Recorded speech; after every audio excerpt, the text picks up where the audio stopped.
जब किसी व्यक्ति को इंपॉर्टेंस नहीं मिलती, जब कोई व्यक्ति ज्यादा इंपॉर्टेंस लेने की कोशिश करता है, तो वो बिल्कुल ऐसी ही बातें करता है जैसे डोनाल्ड ट्रंप कर रहा है। बात है 1940s की। उस समय अमेरिका में अमेरिका फर्स्ट पॉलिसी चली थी।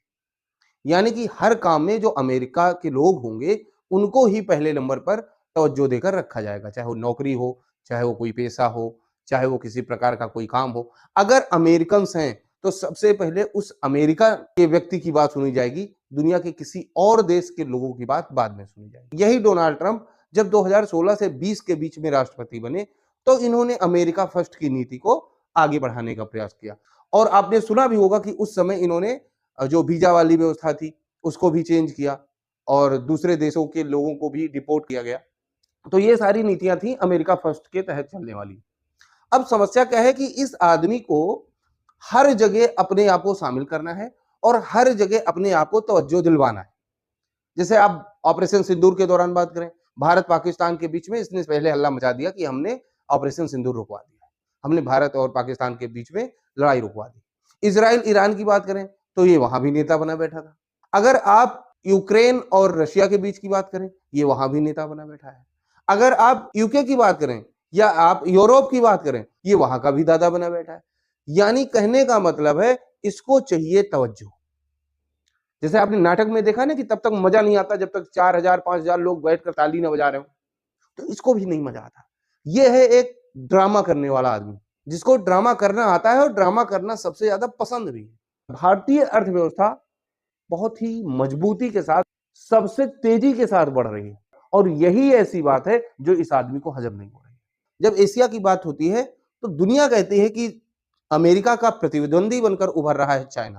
आप एक दिन के लिए ये मान लीजिए कि चलो चाइना अगर अमेरिका का प्रतिद्वंदी नहीं है, तो एशिया में अमेरिका का प्रतिद्वंदी कौन बने? उत्तर आपके सामने है। दूसरी बात मैं एक और कहना चाहूंगा कि भारतीय व्यवस्था को, भारतीय अर्थव्यवस्था को मृत इकोनॉमी कहना, ये ठीक वैसे ही है जैसे किसी अंधे व्यक्ति को सामने से आता हुआ ट्रक ना दिखाई पड़ रहा।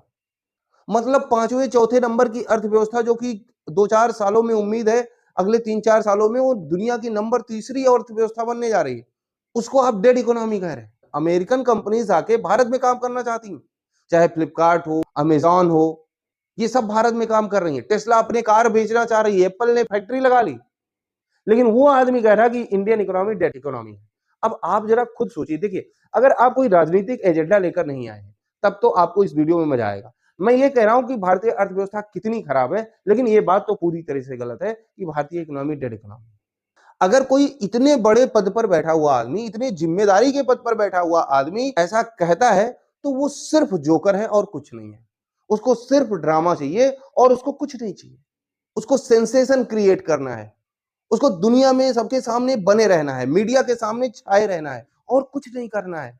क्योंकि उसको दुनिया को नहीं दिखाना है, उसको अमेरिकन को दिखाना है कि देखो देखो हम तुम्हारे लिए कितना अच्छा काम कर रहे हैं।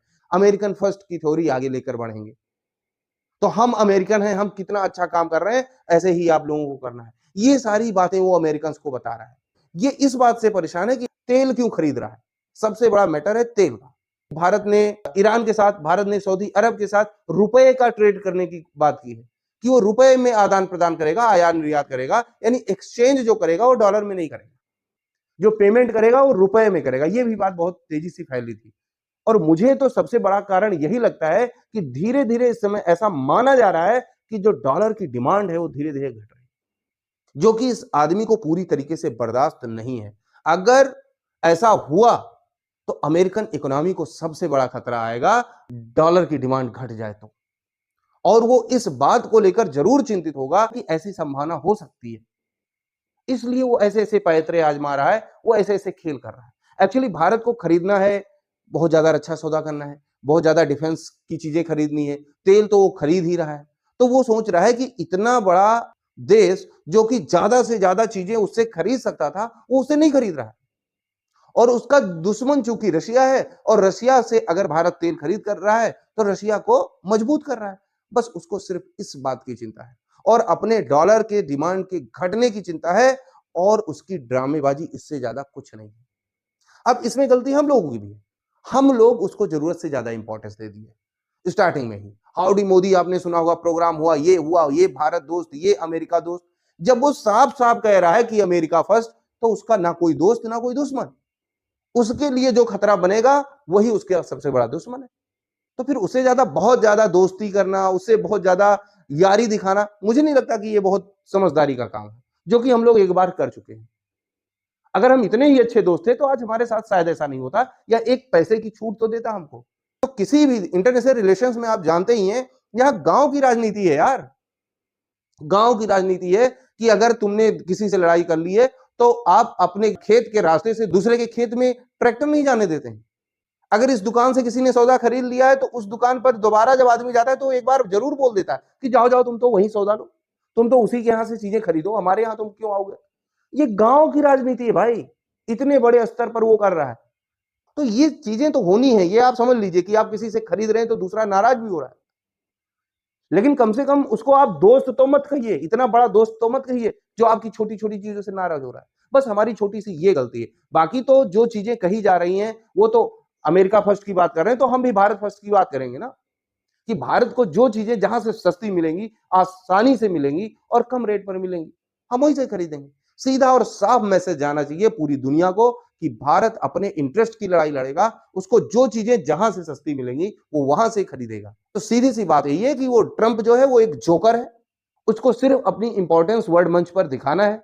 उसको इस बात से भी दिक्कत होगी कि ब्रिक्स में भारत की इंपॉर्टेंस बढ़ रही है, उसको इस बात से भी समस्या होगी कि अब आने वाले समय में रुपए की डिमांड थोड़ी बढ़ेगी, अगर रुपए की डिमांड बढ़ी, रूबल की डिमांड बढ़ी, तो डॉलर की डिमांड थोड़ी सी घटेगी। इस बात से उसको चिंता है, और उसको इस बात से भी चिंता है कि मान लो एक बार वो चाइना को साधने में सफल हो जाता है तो भारत उसका सबसे बड़ा प्रतिद्वंदी होगा रशिया के बाद। अगर आप साउथ ईस्ट एशिया में जाएंगे तो भारत ही उसका सबसे बड़ा प्रतिद्वंदी होगा, और ये बात रह रहकर उसको कचोट रही होगी, इसलिए वो इतनी ज्यादा नौटंकी कर रहा है, इसलिए वो बार बार भारत को नीचा दिखाने की कोशिश कर रहा है।